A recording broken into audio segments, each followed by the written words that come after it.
Hello friends, स्वागत है MK sir inspiration के एक और खतरनाक सेशन में। दोस्तों, आज की जो क्लास है मेरे सारे प्यारे रसगुल्लों के लिए बहुत ही इम्पोर्टेंट है, क्योंकि बहुत सारे स्टूडेंट जो वीक स्टूडेंट होते हैं समझ में ही नहीं आता उनके कि हम फिजिक्स की शुरुआत कहाँ से करें, और ये शायद कोई बताता ही नहीं है। वीडियो में ऐसे बता देंगे कि यहाँ से करो वो करो, लेकिन मेरे भाई आज हम आपको इस सेशन में कुछ ऐसे बेसिक फार्मूलाज को बताने वाले हैं जो कहीं ना कहीं आप किसी भी क्लास में हो या कॉम्पिटिटिव एग्जाम की तैयारी भी कर रहे हो, देन डेफिनेटली मेरे भाई इनसे मुलाकात तो आपकी होनी है।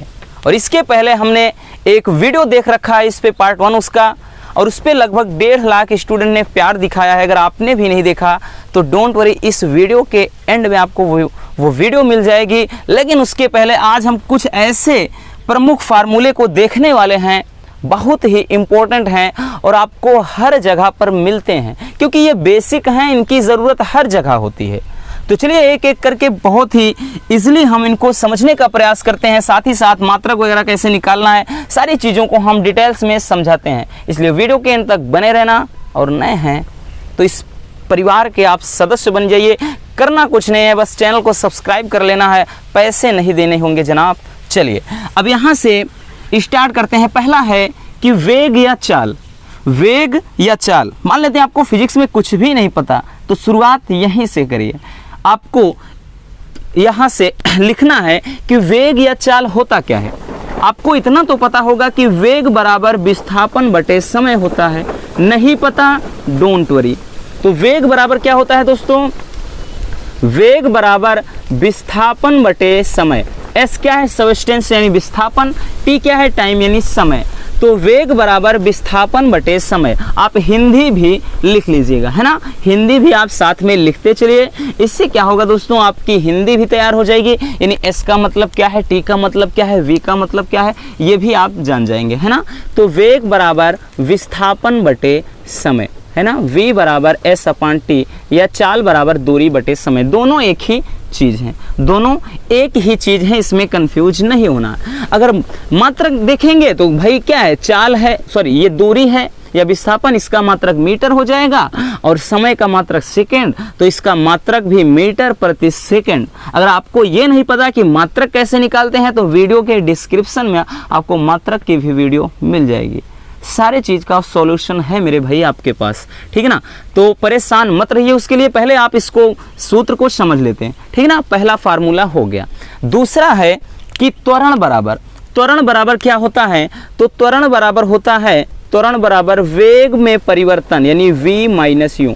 अब v क्या है दोस्तों? अंतिम वेग। यूं क्या है? प्रारंभिक वेग। मान लेते हैं कोई वस्तु चल रही है और उसका किसी समय अंतराल में वेग 10 मीटर पर सेकेंड था, और उसके बाद वो बढ़ करके क्या है 20 मीटर पर सेकेंड हो जाता है। तो ये क्या होता है? वही अंतिम वेग माइनस प्रारंभिक वेग, यानी वेग में परिवर्तन और बटे समयांतराल, यानी उसमें वेग में परिवर्तन में कितना समयांतराल लगा है, ठीक। तो वो हो जाता है टाइमिंग नीचे, यानी a बराबर v minus you upon T. तो हिंदी में लिखना चाहेंगे त्वरण बराबर वेग परिवर्तन बटे समय, ठीक। तीसरा है संवेग। तो संवेग को P से लिखते हैं। P बराबर क्या होता है? संवेग बराबर होता है दोस्तों द्रव्यमान गुणे वेग। संवेग बराबर द्रव्यमान गुणे वेग, यानी P बराबर m इंटू वी। P बराबर m इंटू वी हो जाता है, ठीक। और चौथा है आवेग। तो इसको आवेग को J से लिखते हैं। J बराबर क्या होता है? बल गुणे समयांतराल, यानी आवेग बराबर बल गुणे समयांतराल, यानी J बराबर F इंटू टी। ये हो जाता है आवेग के लिए फार्मूला, है ना। बात समझ में आ गई। चलिए अगला है डेंसिटी यानी घनत्व। डेंसिटी घनत्व कैसे निकालते हैं? D बराबर द्रव्यमान बटे आयतन, है ना, यानी घनत्व किसी भी चीज़ का निकालना होगा तो द्रव्यमान बटे आयतन, इस तरह से डेंसिटी यानी घनत्व निकाल पाएंगे आप, है ना। चलिए नेक्स्ट है बल। तो बल बराबर क्या होता है दोस्तों? बल बराबर होता है द्रव्यमान गुणे त्वरण, ठीक। बल बराबर द्रव्यमान गुणे त्वरण। तो ये हो जाता है F बराबर m इंटू ए। F बराबर m इंटू ए। देखिए हमने यहाँ फार्मूले को नहीं देखा है, केवल आपको यहाँ पे मात्रक नहीं देख रहे हैं, केवल फार्मूला देख रहे हैं जिनकी ज़रूरत होती है, ठीक है ना। ऐसे कह देगा कि कोई क्या है, आवेश है, संतुलन की अवस्था में रखा है और इतना भार उसमें लटकाया गया है, क्या किया गया है इसे वायु में। तो इस तरह के क्वेश्चन होते हैं तो आपको दिमाग में समझ में ही नहीं आता भार क्या है, संतुलन की स्थिति में बल क्या है, तो यही चीज़ होता है।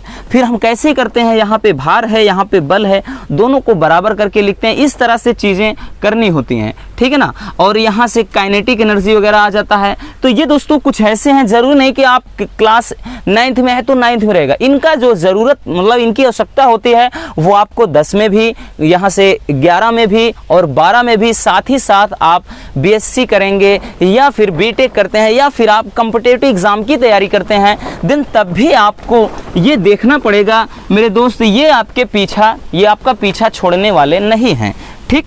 चलिए अब यहाँ से हम अगला देख लेते हैं, कार्य, ठीक। कार्य क्या है, इधर नीचे न दिख रहा होगा, इधर देख लेते हैं। कार्य बराबर क्या होता है, बल गुणे बल की दिशा में विस्थापन। यानी किसी वस्तु पर बल लगाकर उसे आप विस्थापित कर दीजिए, है ना, बल लगाकर विस्थापित कर दीजिए, तब कहा जाएगा वो आपने कार्य किया है। W बराबर F इंटू एस। लेकिन मेरे दोस्त एक चीज़ इसमें ध्यान देने वाली बात यह है, कभी कभार क्वेश्चन पूछा जाता है कि एक कुली अपने सर पर क्या है, एक कोई भी टोकरा रखा है ना, या कोई अटैची वगैरह जिसे कहते हैं, कोई संदूक रखा है और वो क्या है प्लेटफॉर्म पर इतना दूरी तक चक्कर लगा रहा है, तो कार्य कितने किया, मतलब कार्य उसने कितना किया, तो यहाँ पर कार्य शून्य होता है। यानी आप किसी दीवार को धकेल रहे हैं और दीवार में विस्थापन हो ही नहीं रहा है जनाब, आप दिन भर उसमें धक्का मारिए, पसीने से डूब जाइए, कोई मैटर नहीं करता है, कुछ नहीं होता। अगर जब तक दीवार में विस्थापन नहीं हुआ, दीवार अपने स्थान से नहीं हिली डुली, कार्य 0 माना जाएगा। अगर कोई कण है, यानी कोई क्या है, इंसेक्ट यानी कीड़ा ऐसा वृत्ताकार पथ पर लगातार घूम रहा है, कार्य कितना किया, 0 किया, क्योंकि विस्थापन हुआ ही नहीं। तो कार्य होने के लिए विस्थापन होना ज़रूरी है। बात समझ में आई? चलिए, तो W बराबर F इंटू एस हो जाता है। नेक्स्ट है शक्ति, ठीक है ना, शक्ति या सामर्थ्य। कहते हैं कि आ देखें जरा किसमें कितना है दम, ठीक। तो ये क्या होता है, शक्ति यानी पावर, आपके अंदर कितना पावर है, इस चीज का आकलन आप कैसे कर पाओगे। यानी P बराबर होता है W/T, यानी जो कार्य है या ऊर्जा है, ठीक, ऊर्जा व्यय होने की समय दर को क्या है, शक्ति या सामर्थ्य कहा जाता है। तो P बराबर होता है W/T, ठीक है ना, P बराबर W/T, ये हो जाता है। नेक्स्ट है कि गतिज ऊर्जा।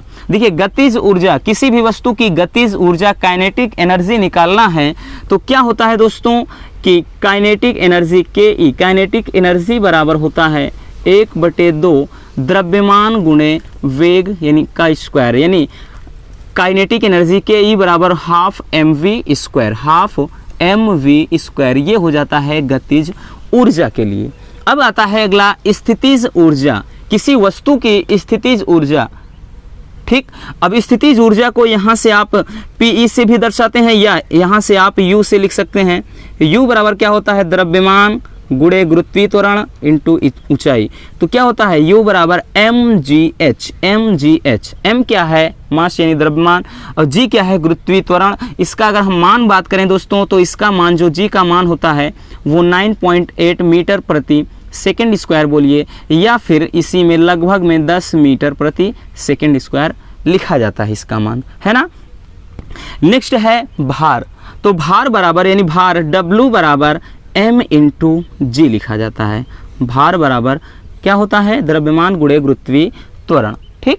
बात समझ में आ गई? चलिए देखिए, ये बेसिक से सूत्र हैं दोस्तों, इनकी ज़रूरत हम बार बार बोल रहे हैं कि आप इनको अच्छे से देख लीजिए, आप नोट्स बना लीजिए, आप कॉपी में इनको अच्छे से क्या है पूरा हमने बताया ना संकेत सहित आप इसको नोट कर लीजिए।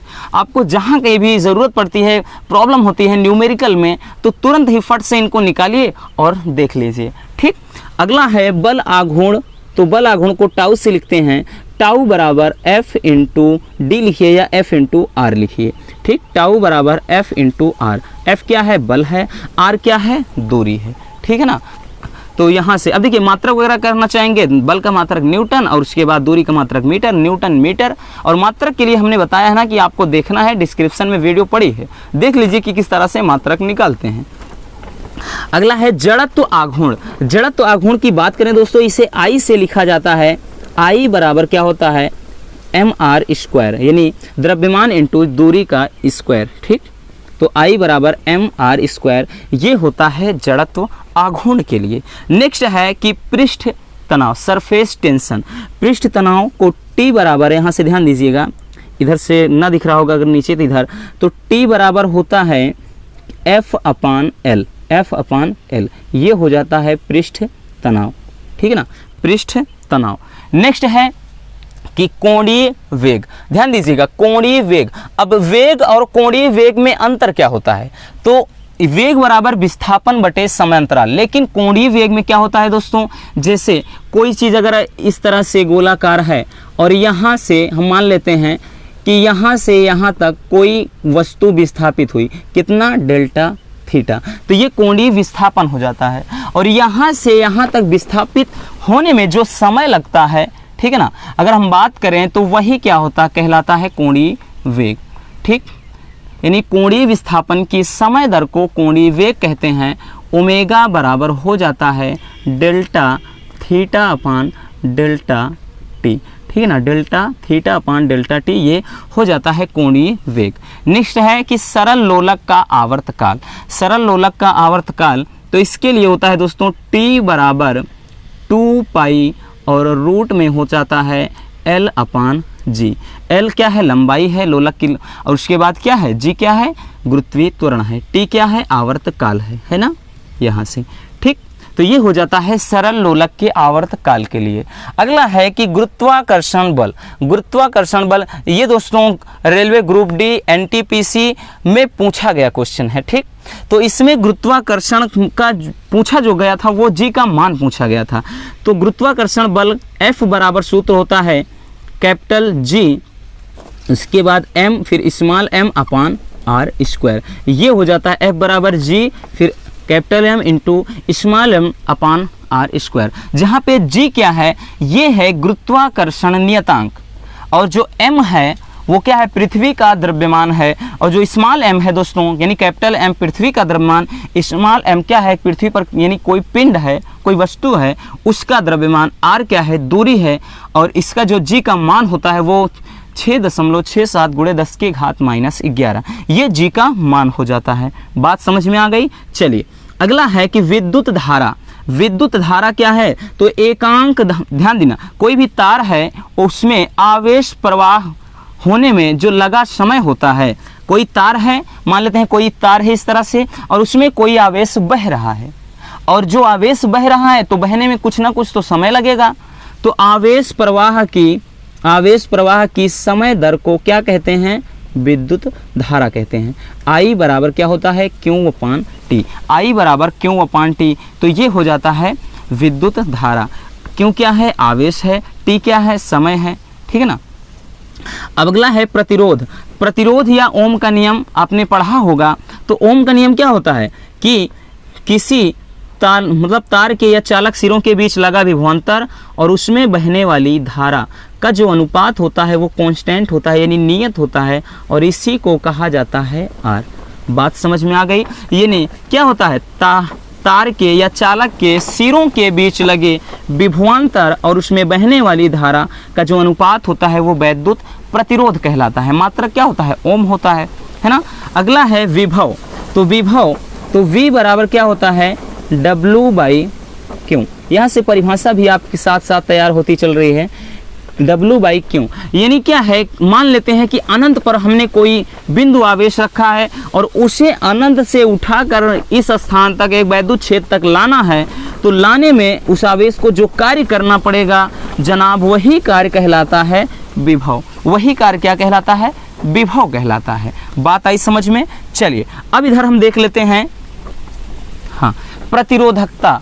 प्रतिरोधकता को रो से दर्शाया जाता है। तो रो बराबर होता है यानी प्रतिरोध इंटू क्षेत्रफल अपान तार की या चालक की लंबाई। तो रो बराबर RA/L हो जाता है, ठीक ना, RA/L L हो जाता है। ये रो क्या है, प्रतिरोधकता है, R क्या है, रेजिस्टेंस यानी प्रतिरोध, A क्या है, क्षेत्रफल है, L क्या है, चालक तार की लंबाई है। बात आई समझ में। अगला है कि ऊष्मा या ऊर्जा, ध्यान दीजिएगा दोस्तों, इसे चाहे H लिखिए या फिर W, ठीक है ना। ऊष्मा या ऊर्जा दोनों का सूत्र एक होता है, H बराबर V इंटू आई इंटू टी हो जाएगा, ठीक है ना। या V बराबर I इंटू आर रखेंगे तो यहीं पे ये सूत्र बन जाएगा, I स्क्वायर RT बन जाएगा। या I के स्थान पे V अपान R रखेंगे तो V square upon R square, एक R से R कटा तो V square upon R into T हो जाएगा। तो दोस्तों अगर आप देख रहे होंगे ये फार्मूला आप 3 तरीके से लिख सकते हैं, है ना, 3 तरीके से, यानी W बराबर VIT लिखिए, चाहे H बराबर VIT लिखिए, या W बराबर I स्क्वायर RT लिखिए, या H बराबर I स्क्वायर RT लिखिए, ठीक है ना, या W बराबर इसको रखिए, या H बराबर। तो इस तरह से 3 फार्मूले यहाँ से आपके वैद्युत ऊर्जा या फिर ऊष्मा के लिए निकल आए हैं। बात आई समझ में। अगला है आवृत्ति, यानी F बराबर क्या होता है, आवर्तकाल के व्युत्क्रम को, आवर्तकाल के व्युत्क्रम को कहा जाता है आवृत्ति। बात आई समझ में। चलिए, T क्या है, आवर्तकाल है, ठीक है ना, एक टाइम पीरियड है। और कोणीय आवृत्ति, देखिए अब कोणीय आवृत्ति आ गया तो कोणीय आवृत्ति, यहाँ सॉरी आवृत्ति बोल रहे हैं, कुछ ज़्यादा ही कभी कभार मुंह से निकलने लगता है, ठीक है ना। तो डोंट वरी, कोणीय आवृत्ति इसको भी ओमेगा से लिखते हैं, और यहाँ से ओमेगा बराबर फार्मूला होता है 2 पाई अपान टी। अब ध्यान दीजिएगा 2 पाई अपान टी, इस पे न्यूमेरिकल आते हैं बहुत सारे, और लेकिन इसको हम एक और तरीके से लिख सकते हैं, और वो तरीका क्या होगा मेरे दोस्त, वो तरीका होता है 1 अपान टी बराबर क्या अभी देखा आपने, F। 1 अपान टी बोले तो F, और 2 पाई बचा है तो 2 पाई इंटू F। ये आपका एक नया फार्मूला, यानी ओमेगा बराबर 2 पाई F। F क्या है, आवृत्ति है, 2 पाई क्या है, यहाँ पे ध्यान दीजिए ये क्या है, चक्कर है, ठीक है ना। और उसके बाद ध्यान देना, और यहाँ से अभिकेंद्री बल, अभिकेंद्री बल के लिए जो फार्मूला होता है F बराबर होता है mv square upon r, mv square upon r. देखो अभिकेंद्री बल क्या होता है कि जब कोई वस्तु वृत्ताकार पथ पर घूमती है ना, तो केंद्र की तरफ एक बल कार्य करता है, उसे अभिकेंद्रीय बल बोलते हैं। जैसे आप क्या है किसी भी बर्तन में, ठीक है ना, आप जैसे बाल्टी में पानी भर के ऐसे घुमाते हैं ना, रस्सी से घुमाते हैं, नचाते हैं पकड़कर, देख रहे होंगे कि उसमें का पानी क्या है, गिरता नहीं है। या फिर आप मोड़ पर जा रहे हैं ना, कि मैं तो रास्ते से जा रहा था, और उसके बाद मोड़ मिला, एक मोड़ आया और दिल क्या है उसी पे छोड़ आया, नहीं, उसके बाद मोड़ पर आप क्या करते हैं कि आपकी जो साइकिल होती है बेंड होती है, नहीं झुक जाती है अंदर की तरफ, लेकिन फिर भी आप गिरते नहीं हैं। तो लॉजिक क्या होता है, लॉजिक ये है मेरे दोस्त कि वहाँ पर अभिकेंद्रीय बल लगता है, वही बल क्या है, आपका संतुलन बनाए रखता है, यानी आपको गिरने नहीं देता है ना। वो अभिकेंद्रीय बल होता है, जो केंद्र की तरफ एक बल लगता है वही आपको बैलेंस करके रखता है, आपको गिरने नहीं देता है। तो F बराबर होता है mv स्क्वायर अपान आर। बात आई समझ में। चलिए अब यहाँ से एक सूत्र है मेरे प्यारे रसगुल्लों, दाब।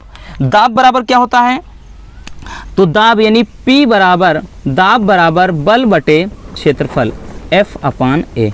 तो दाब बराबर क्या होता है, बल बटे क्षेत्रफल यानी F अपान A, ठीक है ना। बात समझ में आ गई कि दाब बराबर क्या होता है, बल बटे क्षेत्रफल, यानी प्रति एकांक क्षेत्रफल पर कार्य करने वाले बल को ही दाब कहा जाता है ना। ये क्षेत्रफल है, हम इस पर क्या है, एक प्रेशर लगाएं, इस पर एक बल लगाएं, तो जो बल लगाएंगे इस क्षेत्रफल पर, तो जो हम बल लगाएंगे उसे सामूहिक रूप से प्रेशर कहा जाता है, ठीक, ये कहा जाता है दाब। देखिए तो आई होप कि ये जो सारे फार्मूले हैं आपको बहुत ही आसानी से आपके माइंड में घुस गए होंगे। सो प्लीज़ आप क्या करिए, एक काम करिए, इनको अच्छे से स्क्रीनशॉट कर लीजिए, ठीक है ना। उसके बाद स्क्रीनशॉट करके ऐसे रखना नहीं है, कॉपी में आप नोट कर लीजिए अगर आपको कुछ सीखना है, क्योंकि मेरे दोस्त आपको विदाउट एनी कॉस्ट, बिना पैसे के ऐसे कंटेंट दे रहे हैं, आपके लिए इतना मेहनत कर रहे हैं। तो बस केवल इतना आपसे हम्बल रिक्वेस्ट है कि अगर वीडियो पसंद आई हो तो प्यार से एक लाइक कर देना, और चैनल पर नए विजिट कर रहे हैं तो चैनल को सब्सक्राइब जरूर कर लीजिए और हमारे परिवार का एक हिस्सा बन जाइए। क्योंकि मेरे दोस्त आपका एक सब्सक्राइब करने से आपका कुछ भी नहीं जाता, पैसे नहीं देने हैं जनाब, आप सब्सक्राइब करके हमारे इस YouTube परिवार का एक हिस्सा बन जाएंगे और उसी में हमें बहुत खुशी मिलती है, ठीक है ना। तो आई होप कि ये क्लास आपको बहुत ही पसंद आई होगी। इसके नेक्स्ट पार्ट को भी हम देखेंगे, बहुत सारे फार्मूले और भी हैं तो उनको हम एक और वीडियो के माध्यम से देखते हैं, ठीक है ना। अगर वीडियो पसंद आई है तो प्यार से एक लाइक कर देना, और चैनल पर नए हैं तो चैनल को सब्सक्राइब कर लीजिए। मिलते हैं किसी और मज़ेदार टॉपिक के साथ। Love you, bye bye, take care.